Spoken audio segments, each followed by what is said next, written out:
ভাল খবৰটো হ'ল এতিয়া কংগ্ৰেছ দলৰ মানে দিল্লী নিৰ্বাচনৰ পাছত কংগ্ৰেছ দলৰ পৰা আমালৈ ফোন কৰিছে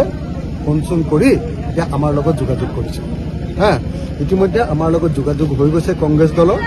আৰু কংগ্ৰেছ দলৰ যোগাযোগ হৈ এতিয়া তেওঁলোকে আমাক অতি স্পষ্টভাৱে কৈছে যে এইবাৰ 2026 চনটো একেলগতে নিৰ্বাচন খেলিম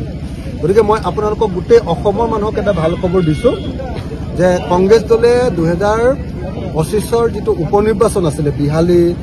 আপোনাৰ বঙাইগাঁও এই যিটো উপনিৰ্বাচন আছিলে এই উপনিৰ্বাচনৰ সময়ত বিৰোধী ঐক্যমঞ্চ এৰি থৈ গুচি গৈছিলে নহয় এতিয়া আকৌ বিৰোধী ঐক্যমঞ্চৰ লগত কংগ্ৰেছ দলে এতিয়া কথা পতা আৰম্ভ কৰিছে বিৰোধী ঐক্যমঞ্চৰ সভাপতি সম্পাদকক ভূপেন বৰাৰ ঘৰৰ আপোনাৰ যিটো পিতৃৰ কিবা অনুষ্ঠান এটা তালৈ নিমন্ত্ৰণ কৰি নিছে আৰু ভূপেন বৰা ডাঙৰীয়া মোলৈও ব্যক্তিগতভাৱে তেখেতে মোলৈ ফোন কৰিছে আৰু আমি সকলোৱে দীঘলীয়াকৈ কথা বাৰ্তা পাতিছো আৰু কথা বাৰ্তা পাতি আমি সিদ্ধান্ত লৈছো যে আমি একেলগতে কংগ্ৰেছ ৰাইজৰ দল আৰু অন্যান্য বিৰোধী দলবিলাকে একেলগতে 2026 চনৰ ইলেকশ্যন খেলিম বৰফ গলিম আমি 2026ত একেলগে নিৰ্বাচন খেলিম এবাৰ ভূপেন বৰাও থাকিব গৌৰৱ গগৈও থাকিব ৰকিবুল হুছেইনো থাকিব প্ৰদ্যুৎ বৰদলৈও থাকিব অখিল গগৈও থাকিব লুৰিণজ্যোতি গগৈও থাকিব CPMও থাকিব সব মানুহ থাকিব একেলগে পিছত ডেফিনেটলি বিজেপি ব্ৰহ্মপুত্ৰত উটুৱাই দিয়া হ'ব বিজেপিক ব্ৰহ্মপুত্ৰত উটুৱাই দিয়া হ'ব সেইকাৰণে 26 অক্টোবৰ 2025 তাৰিখৰ পৰা মই এদিনো ঘৰলৈ যোৱা নাই এদিনো ঘৰত কটোৱা নাই মানে ধৰক সেইদিনা মই শিৱসাগৰত মিটিং কৰি গুৱাহাটীত আহি ৰাতিটো থাকিছো কালি ৰাতিটো আজি ৰাতিপুৱা ইয়ালৈ ধুবুৰী আহি গ'লো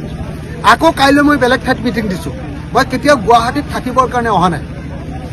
26 অক্টোবৰ তাৰিখৰ পৰা 2026 চনলৈকে এদিনো ঘৰত টোপনি নমৰাকে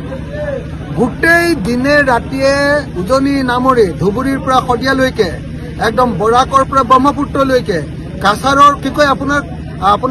কাৰ্বি আংলঙৰ পৰা একেবাৰে একদম মানে একেবাৰে চাপৰ অঞ্চলটোলৈকে পাহাৰৰ পৰা নামনিলৈকে সকলো ঠাইলৈকে ঘূৰি ফুৰিম আৰু বিজেপিক উৎখাত কৰিম আৰু 2026 চনত আমি বিৰোধী ঐক্যমঞ্চৰ চৰকাৰ গঠন কৰিম য'ত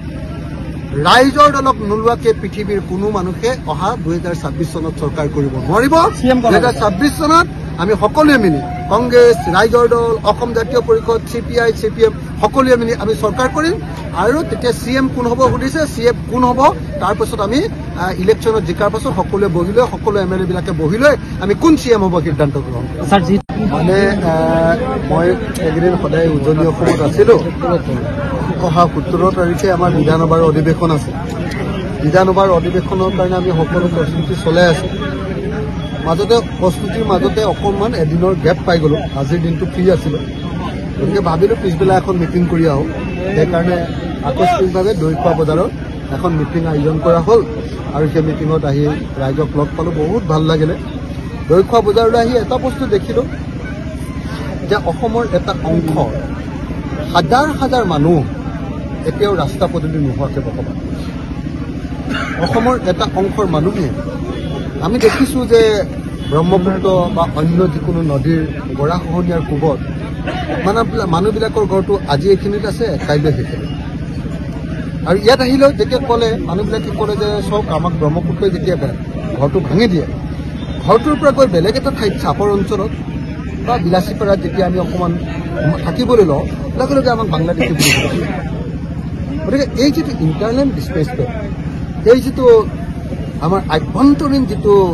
মানে মানুহ ইফালৰ পৰা সিফাললৈ যাবলগীয়া পৰিস্থিতি সেই পৰিস্থিতিটো বানপানী আৰু গৰাখহনীয়া সমস্যাটো যেতিয়ালৈকে সমাধান নকৰিব তেতিয়ালৈকে আচলতে অসমৰ এই মানুহৰ যিটো অৰ্থনৈতিক অৱস্থা মানুহে শান্তিৰে জীয়াই থকাৰ অৱস্থাটো সদায় থাকে গতিকে মই দৈখোৱা বজাৰলৈ আহি মই এই অঞ্চলৰ বিলাচীপাৰাৰ পৰা পকা ৰাস্তাৰে সংযোগ কৰিবৰ কাৰণে দাবী জনাইছোঁ আৰু এই অঞ্চলৰ ৰাইজৰ বান আৰু গৰাখহনীয়া সমস্যাৰ সমাধানৰ দাবী জনাইছোঁ আৰু ইয়াৰ যিসকল স্বদেশী নাগৰিক 1971 চনৰ 25 মাৰ্চৰ আগতে অহা সকলো নাগৰিককে হিন্দু মুছলমান খ্ৰীষ্টান জৈন বৌদ্ধ শিখ সকলো নাগৰিককে মাটিৰ পট্টা দিবৰ কাৰণে দাবী জনাইছোঁ আৰু মই অনাগত দিনবিলাকত তেখেতসকলৰ এই মানুহবিলাকৰ আমাৰ স্বদেশী নাগৰিকসকলৰ মাটিৰ পট্টাৰ কাৰণে নিশ্চিতভাৱে চৰকাৰখনেই বিকল আপোনালোকে দেখিছে হিমন্ত বিশ্ব শৰ্মাৰ চৰকাৰখন বিকল চৰকাৰ এখন নহয় জানো আপোনালোকে জনতা ভৱনৰ ই সেৱা বন্ধ হোৱাৰ কথা কৈছে ই সেৱাটো বন্ধ হ'বই পাৰে চৰকাৰখনে নাই চৰকাৰখনে দৰমহা দিব নোৱাৰে ফটককে 1000 কোটি টকা এটা ধাৰ লয় আকৌ দৰমহাটো দিয়ে আকৌ 500 কোটি এটা ধাৰ লয় আকৌ অৰুণোদয় আঁচনিটো দিয়ে আকৌ 500 কোটি এটা ধাৰ লয় আকৌ কি কয় এইখন অভাৰব্ৰিজ এখন মুকলি কৰে মানে আধাৰকিলা কৰে মুঠতে যিখন চৰকাৰ নিজে এঢকত চলি আছে পইচা নাই যিখন চৰকাৰ নিজেই মানে দেউলীয়া যিখন চৰকাৰ নিজে চলি আছেনে নাই নিজে নাজানে যিখন চৰকাৰৰ মুখ্যমন্ত্ৰীজনে 24 ঘণ্টা খালি ফেচবুকত বেলেগক আক্ৰমণ কৰি থাকে তো সেইখন চৰকাৰৰ আপোনাৰ যিটো কি কয় আপোনালোকৰ ই সেৱা বন্ধ কৰি যোৱাটো তেনেই স্বাভাৱিক ঘটনা এইখন চৰকাৰ বিজেপি চৰকাৰ বুলি একো চৰকাৰ নাই এইখন হ'ল একেবাৰে মানে কাম নাইকিয়া অলকদ্ধ অকমন্য কোনো ধৰণৰ ফাংচন নথকা আৰু অকল কেৱল অৰুণোদয় আঁচনি দিব আৰু দৰমহাকেইটাক যেনে তেনে মাজে মাজে দিব পৰা আৰু দিব নোৱাৰা এখন চৰকাৰ বাহিৰে লখিমপুৰত ভূপেন বৰাৰ তেওঁৰ নামত এটা প্ৰেক্ষাগৃহ অপেনিং কৰিছে তাত মই সেইটো নাজানো দেই মই আপোনালোকৰ মুখৰ পৰা প্ৰথম শুনিলো কি ঘটনাটো কওকচোন কি ঘটনাটো MP ফাণ্ডৰ পৰা 10 লাখ টকা তেওঁ ভূপেন বৰাৰ সমষ্টিত ৰকিবুল হুছেইনে 10 লাখ টকা দিছে এটা ৰকিবুল হুছেইন ধুবুৰীৰে MP তেওঁৰ ফাণ্ডৰ পৰা দিছে বুলি কৈছে ধুবুৰীৰ MP লখিমপুৰত খৰচ কৰিছে মই ভাবো যে আইনগতভাৱে কিবা বাধা আছে নে নাই নাজানো কিন্তু এইটো কৰাটো উচিত নহয় বুলি মই ভাবো মই মোৰ শিৱসাগৰৰ পইচা নিটো মই কেতিয়াও মোৰ জন্মভূমি চেলেংহাটত মানে মৰিয়নি সমষ্টিতটো কেতিয়াও খৰচ নকৰোঁ মইতো কেতিয়াও শিৱসাগৰৰ পইচা নি গুৱাহাটীতটো খৰচ নকৰোঁ গতিকে মই ভাবোঁ যে ধুবুৰী অসমৰ আটাইতকৈ মানে সমস্যাবহুল আটাইতকৈ দুখীয়া সমষ্টি আটাইতকৈ দৰিদ্ৰ মানুহৰ সমষ্টি গতিকে ইয়াত টকা 5 কোটিৰ পৰা আকৌ 10 লাখ টকা এটা বেলেগ এটা সমষ্টিত দি দিয়াটো এইটো ভাল কথা হোৱা নাই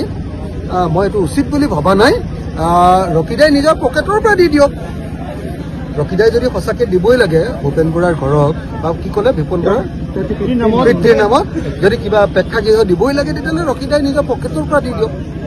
কিন্তু মই ভাবোঁ যে ধুবুৰীৰ সমষ্টিৰ পইচাটো নিব নালাগে লখিমপুৰেও আমি বিজেপিক ভোট নিদিওঁ মুছলমান মানুহবিলাকে মুছলমান মৌলবাদী দল AIDFক ভোট দিয়াৰ কাৰণে উজনি অসমত হিন্দু মৌলবাদী দল বিজেপিক মানুহে ভোট দি দিয়ে ভাবে যে মুছলমানে আহি মুখ্যমন্ত্ৰী আসন দখল কৰি পেলাব নেকি এইবাৰ অসমৰ মুছলমান মানুহে কৈছে যে আমি বিজেপিক ভোট কি কয় AIDFক ভোট নিদিওঁ যদি AIDFক মুছলমানে ভোট নিদিয়ে তেতিয়াহ'লে মই গেৰাণ্টি দি দিছোঁ 2026 চনত উজনি অসমৰ হিন্দু মানুহকো কোনো পৰ্যায়ে হিন্দু সাম্প্ৰদায়িক দল বিজেপিক ভোট নিদিয়ে আৰু 2026 চনত আমি বিজেপিক পৰাভূত কৰিম অসম গণ পৰিষদকো লগতে একেলগতে ব্ৰহ্মপুত্ৰত দলিয়াই দিম হিমন্ত বিশ্ব শৰ্মাই গৈ বাংলাদেশত গৈ ৰাজনীতি কৰি থাকিব হিন্দু মুছলমানৰ ৰাজনীতি বাংলাদেশত কৰিব লগতে চাচাকো পঠিয়াই দিম চাচা আৰু হিমন্ত বিশ্বই লগ লাগি বাংলাদেশত ৰাজনীতি কৰিব আমি অসমত ৰাজনীতি কৰিম যিকোনো খবৰৰ বাবে যোগাযোগ কৰক 7099017330 লগতে 7099017110 নম্বৰত